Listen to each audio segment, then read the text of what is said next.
Assalamualaikum warahmatullahi wabarakatuh. Yang terhormat Bapak Aditya, pertama-tama saya panjatkan puji serta syukur kepada Allah Subhanahu wa Ta'ala yang telah memberikan saya kesempatan pada hari ini untuk menyampaikan materi presentasi. Kenalkan, nama saya Rehan Syaputra dengan NPM 021122494. Maksud dan tujuan saya pada kesempatan kali ini yaitu untuk menuntaskan ujian tengah semester dengan mata kuliah Business Communication and Negotiation dengan dosen pengampu Pak Aditya. Semoga presentasi yang saya akan sampaikan dapat memuaskan dan tidak menyinggung pihak manapun. Assalamualaikum warahmatullahi wabarakatuh. Kembali lagi bersama saya Rehan Syaputra. Kali ini saya akan membawa materi tentang pengaruh gadget pada remaja. Nama saya Rehan Syaputra, NPM 021122494. Saya mempunyai 3 outline, yaitu permasalahan gadget pada remaja, solusi dari permasalahan gadget pada remaja, dan manfaat gadget pada remaja.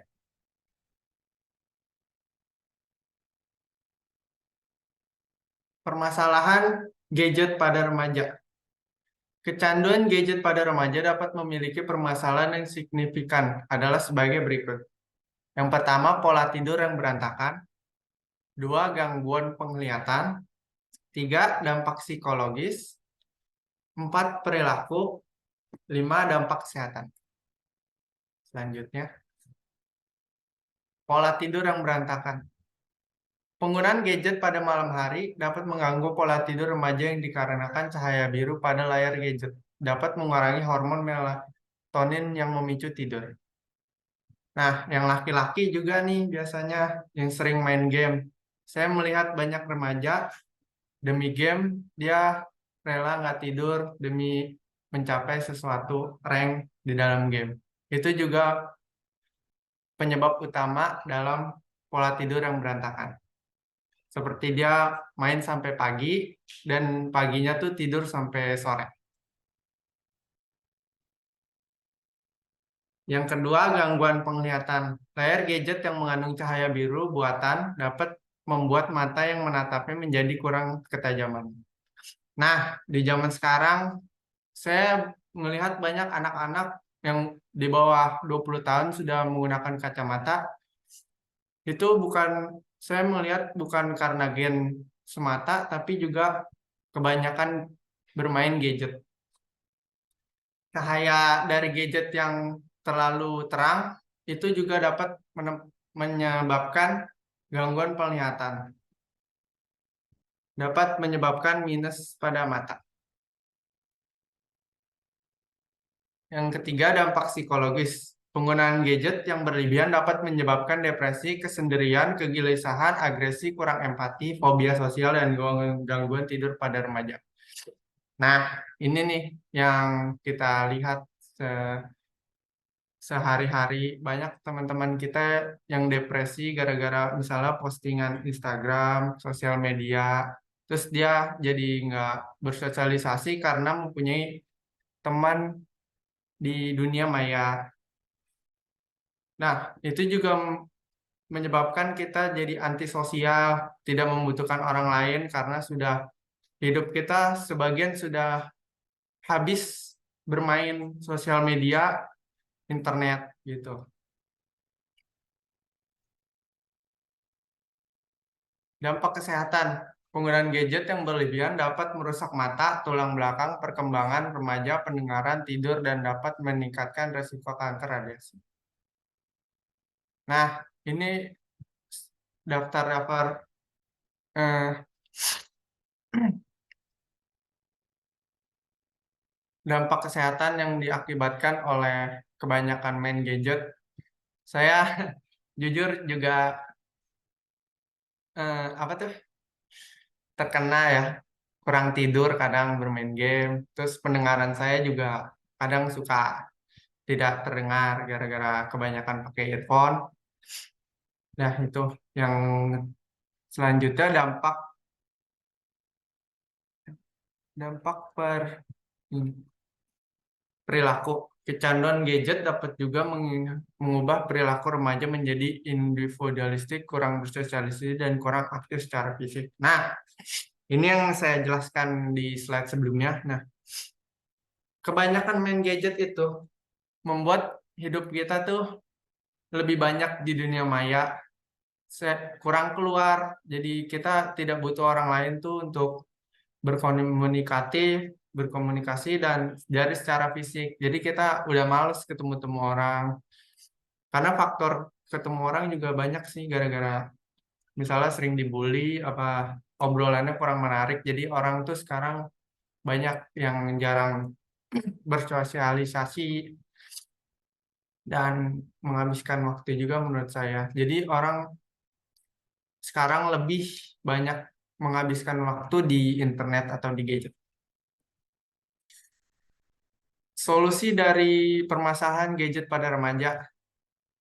Untuk mengatasi dari permasalahan gadget pada remaja, dapat menerapkan solusi sebagai berikut. Yang pertama, menerapkan batas waktu yang ketat untuk penggunaan gadget dan internet di rumah. Nah, fungsi dari orang tua yang memberikan anaknya suatu gadget atau handphone ini fungsinya fungsinya sangat besar untuk keberlangsungan tumbuh kembang anak atau enggak remaja nih. Karena yang bisa menerapkan batas waktu tuh cuma orang tua. Nah, kita sebagai remaja biasanya lupa waktu kalau sudah bermain gadget dan internet. Nah, peran-peran orang tua nih harus tegas membataskan waktu penggunaan gadget dan internet di rumah supaya tidak over bermainnya. Itu juga menimbulkan banyak-banyak masalah sesuatu yang berlebihan. Kedua, membatasi penggunaan video game, televisi, dan gadget lainnya. Nah, anak-anak tuh menurut anak-anak harus dibatasi bermain video game, terutama video game, televisi, dan gadget lainnya. Itu menurut saya kurang relevan sekarang. Video game tuh sangat menyita banyak waktu jika kita sudah bermain, jadi lupa waktu, waktunya tidur kita main, waktunya beraktivitas kita tidur tuh. Peran orang tua sangat dibutuhkan di sini untuk menyita lah ke gadget anak remaja gitu kalau sudah malam harus dikembalikan ke orang tuanya supaya hidupnya lebih terkontrol. Selanjutnya mendorong remaja untuk lebih aktif secara fisik dan bersosialisasi di dunia nyata. Eh, ini kita harus dari kitanya harus pingin gitu. Kita harus butuh orang lain untuk bersosialisasi, berolahraga juga suatu cara untuk kita bersosialisasi dan fisik kita juga terjaga. Kita harus lebih banyak-banyak keluar daripada di rumah atau di kamar. Itu bisa membantu kita lah untuk menjadi lebih yang baik, lebih aktif secara fisik, lebih sehat. Nah, kita nggak bergantung pada gadget. Nah, dari semua permasalahan yang tadi, gadget juga mempunyai manfaat pada remaja. Adapun manfaat dari gadget pada remaja adalah sebagai berikut: alat komunikasi, akses informasi, pendidikan, pertemanan, dan hiburan. Yang pertama, alat komunikasi. Gadget memungkinkan remaja untuk berkomunikasi dengan teman dan keluarga bahkan dari jarak jauh. Nah, dengan adanya gadget ini zaman sekarang, jadi orang dapat mudah dapat mudah berkomunikasi dengan orang yang kita mau. Zaman sekarang tuh udah canggih lah. Kita bisa video call, bisa teleponan. Jadi kita tidak perlu mengunjungi atau mengirim surat untuk berkomunikasi dengan orang banyak dan orang yang kita ingin komunikasikan. Selanjutnya, akses informasi. Remaja dapat mencari informasi dari berbagai belahan dunia, menambah wawasan dan pengetahuan melalui gadget. Nah, Ini menurut saya akses informasi ini sangat-sangat luar biasa da- dari manfaat gadget menurut saya. Nah, kita dapat melihat informasi dari belahan dunia dalam sepersekian detik dengan menggunakan internet dan juga menambah wawasan. Saya juga sering mengunjungi website-website yang berita atau berwawasan bila ke saya ingin tahu kadang-kadang. Bila saya me, men-search ketika saya sakit, saya men-search penyakit saya di Google tuh biasa langsung muncul tuh. Nah, itu kan bisa membantu ya di dunia kesehatan. Juga saya biasanya menemukan tokoh-tokoh di internet, saya cari di Google tokoh misalnya Oppenheimer tuh gitu-gitu, tokoh-tokoh yang zaman dulu yang supaya saya tahu sejarah-sejarah dunia. Pendidikan. Nah, gadget mempermudah proses belajar terutama selama masa pandemi COVID-19, di mana gadget menjadi alat penting untuk pembelajaran jarak jauh. Nah, saya sempat merasakan pada tahun 2020 semua akses ke sekolah tuh diputus, jadi kita semua belajar menggunakan Zoom atau Meet dan kita mengumpulkan tugas-tugas tuh di Google Google Classroom. Nah, ya. Nah, saya cukup terbantu adanya ini eh, aplikasi-aplikasi tersebut ya. Tapi gimana-gimana juga pendidikan tatap muka tidak bisa dianggap enteng sih. Pendidikan tatap muka berdampak besar di dunia pembelajaran, terutama sekolah.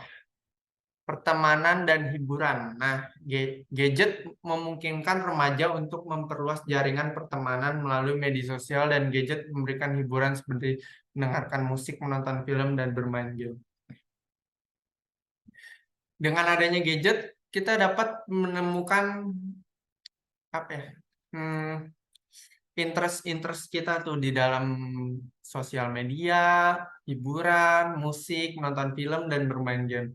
Semua yang kita senangi dapat mudah tersalurkan di dalam internet dan gadget ini. Saya juga sering menggunakan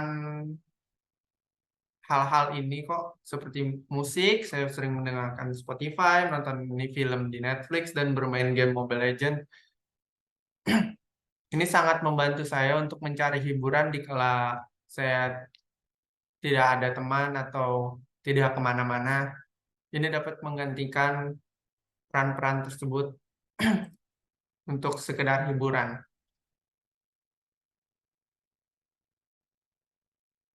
Ya, sudah ya presentasi saya. Sekian.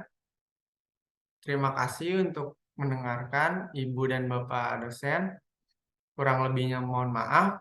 Assalamualaikum warahmatullahi wabarakatuh.